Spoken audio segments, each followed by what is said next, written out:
what I realized was that the one single thing that could reliably bring me out of performance and back into connection with myself was empathy. When I found myself in that disconnected state of performance, I would ask myself, what are they feeling?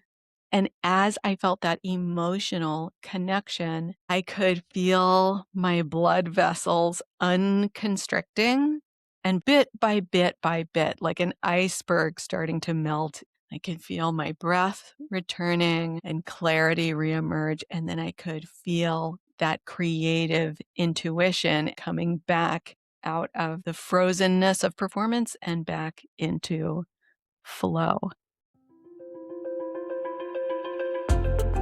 Welcome to How to Trust Yourself, the podcast for anyone who's done with the endless second guessing and ready to tune in to your inner guidance.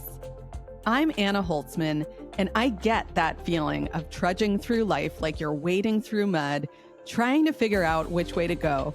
In my 20s, I spent more time asking what should I do with my life than writing about crushes or bad dates in my journal. I've tried on a lot of answers: architecture, publishing, editing reality TV for a decade, and finally landing on therapy and coaching, helping people like you connect with your purpose. But here's the thing I've learned through all those twists and turns. Trusting yourself is the key to moving forward, even when the path feels messy. So if you're ready to stop doubting yourself and start listening to your gut, you're in the right place. Let's dive in. Welcome back, dear listener. So good to be back here with you. Today, I want to talk about the difference between performance and connection. This is something that I often navigate with my clients, whether we're working together one-on-one or whether it's my group, Seen and Safe. This issue of performance versus connection often comes up in many different ways for folks, whether they are leaders in their work world or in their family life, or whether they are creatives who are out front and center, visible in front of other people. All of these roles require us to think on our feet, to be creative, to be inspiring, to charge forward while others are looking to us for direction.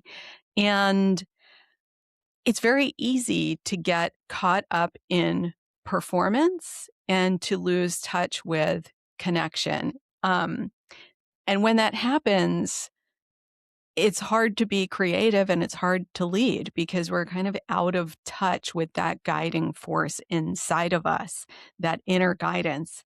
And I'm going to tell a little story from my own former life to help illustrate that and hopefully bring you into some ideas for just bringing an awareness to where you might be losing sight of connection and getting pulled into performance, how that is impacting you, and also some ideas for how you might guide and invite yourself back into connection and into the flow in your leadership, in your creativity, in your expression, and even in your daily life.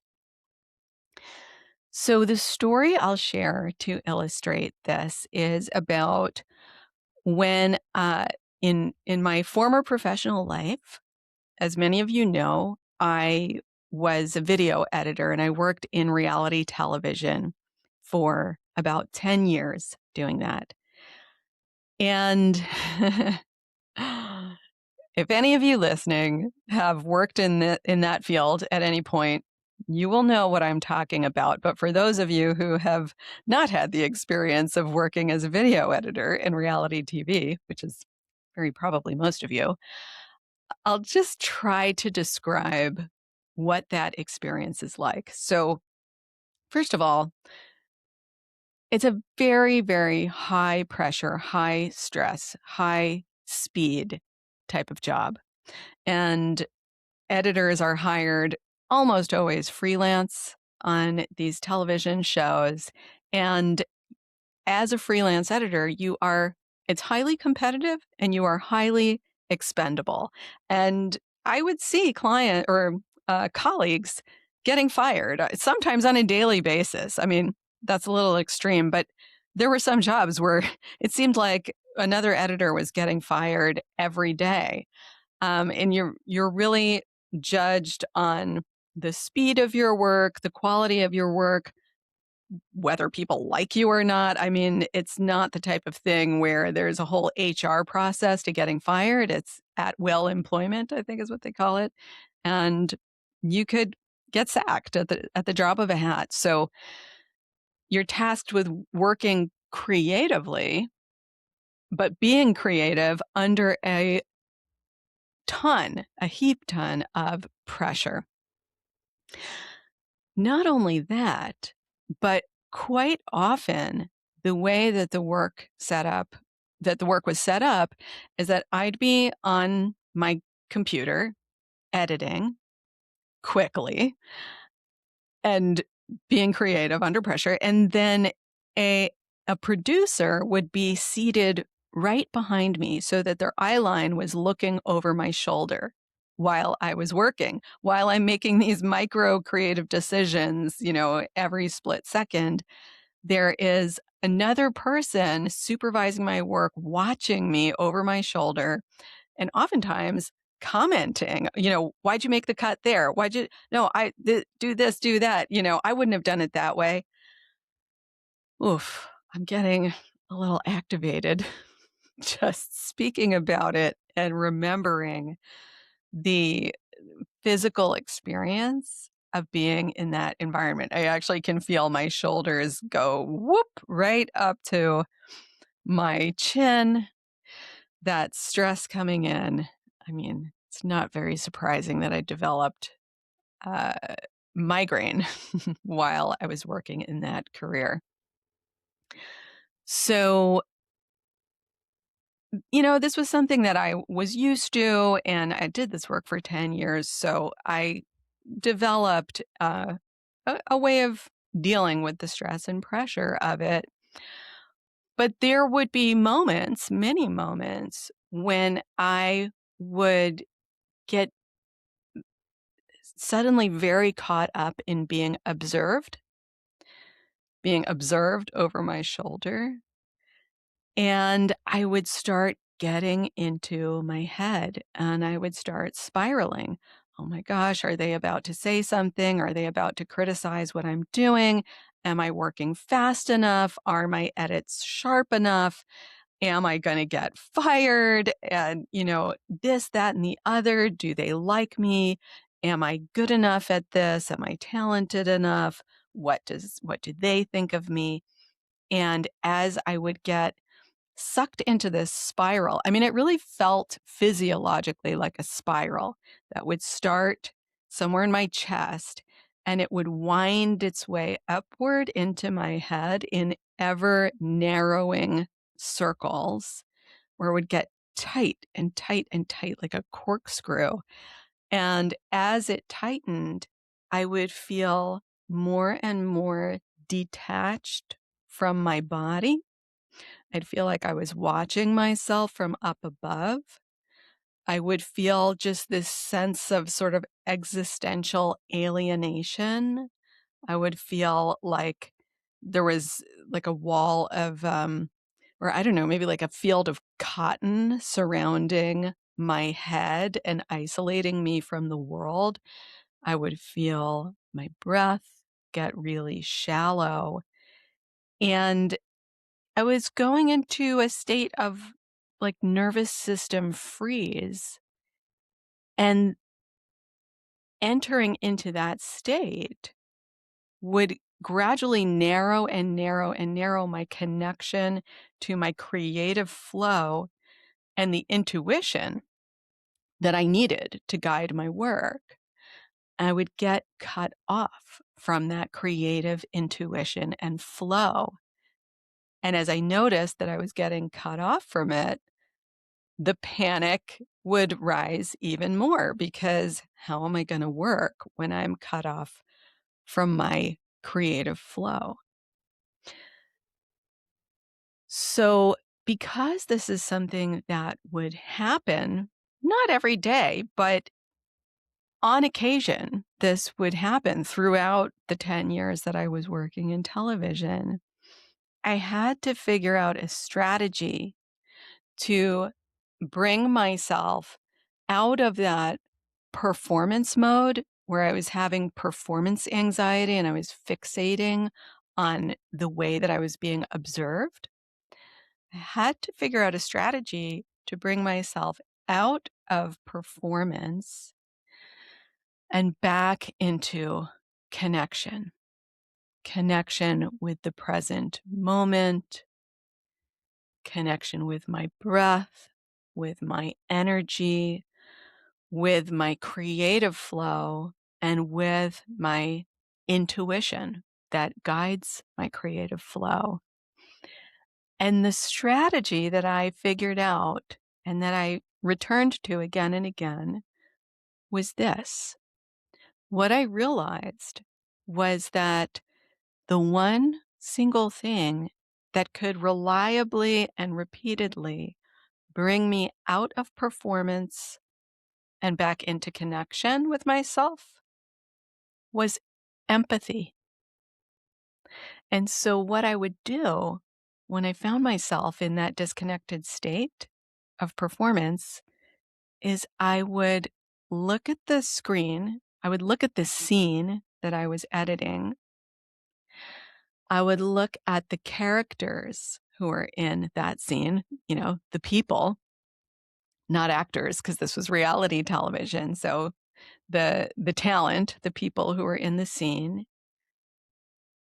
And I would ask myself, what are they feeling? What is she feeling right now? I can see her eyes are welling up with tears. I can feel the tenderness, the grief that she's experiencing. What's going on for him in this scene? I can see that he's uncomfortable with her emotion. He doesn't know what to do with himself. He's feeling anxious. And I would get into the emotional lives of these characters, and I would find myself instantly feeling for them, empathizing with them, wanting to connect with them. And as I felt that emotional connection with the characters, with talent, through my innate empathy, we're all wired for empathy, I could feel my blood vessels unconstricting and begin to flow again, just bit by bit by bit, like an iceberg starting to melt into the flow again. I could feel my breath returning. I could feel the sensations in my hands returning. I could feel that field of cotton balls around my head begin to dissolve and clarity reemerge. And then I could feel that creative intuition and flow coming back through my body and into my hands that were doing the editing, and I'd be back in it. It worked every single time. Sometimes it took longer than others. Sometimes I had to get up and go to the bathroom and splash some water on my face. But this trick of connecting back into my flow through empathy was such a reliable strategy. And I still use it, even though I am not a TV editor anymore. I still use this same strategy when I find myself getting up in my head, getting caught up in performance, in how I'm being perceived, feeling myself disconnecting from my intuitive flow. I tap into empathy to bring me back. And this is something that I share and teach with my clients, with my one-on-one coaching and therapy clients, with my group members in Seen and Safe, I share this method of empathy as a route out of the frozenness of performance and back into flow. So, as you are listening to this story, I want to invite you to try something out, which is to just think of a setting or maybe a particular instance in which you got pulled away from your flow. You got pulled up into your head, into that self-critical spiral of thinking about how you're being perceived. And just notice for yourself what triggered that and how did it feel? How did it feel in your body? Did you notice tension or constriction in any particular place in your body? Did you notice a shift in your thought patterns? Did they veer into the more self-critical mode? Did you freeze up and go blank? Like, what happened for you internally? And as you're noticing that, notice what's happening in your body in real time, how your sensations and musculature and breath are responding to the memory of that experience. And once you've noticed that, I invite you to look at yourself in that memory and the discomfort and perhaps anguish that you were experiencing in that moment. And look at that memory of yourself through the eyes of a caring friend, like as if you were looking through the eyes of your best friend at yourself in the anguish of that feeling of performance and disconnection. And notice what you feel for yourself.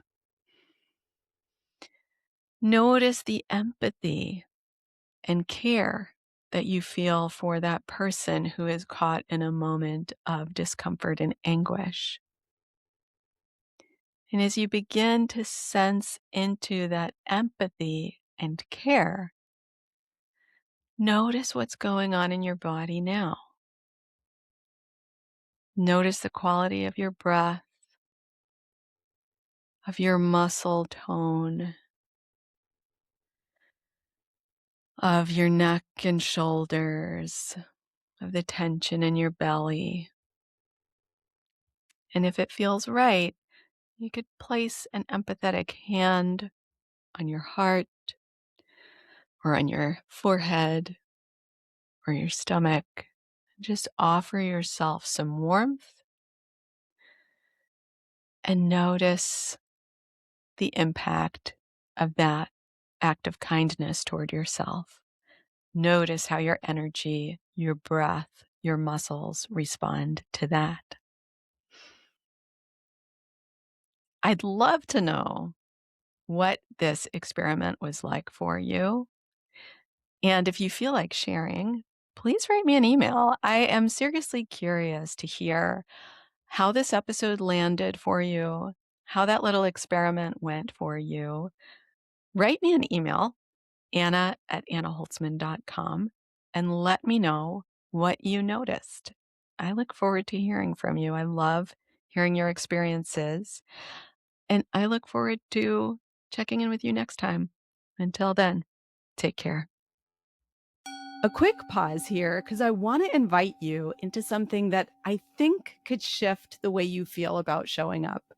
If you're a sensitive creative or entrepreneur, and the idea of being really seen and heard brings up fear, resistance, or that, oh no, not me feeling, you are in good company.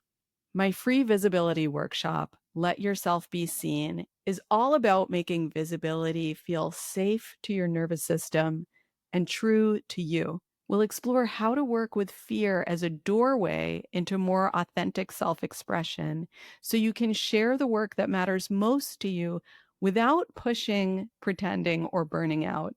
You can save your spot or catch the replay at annaholtzman.com/be-seen.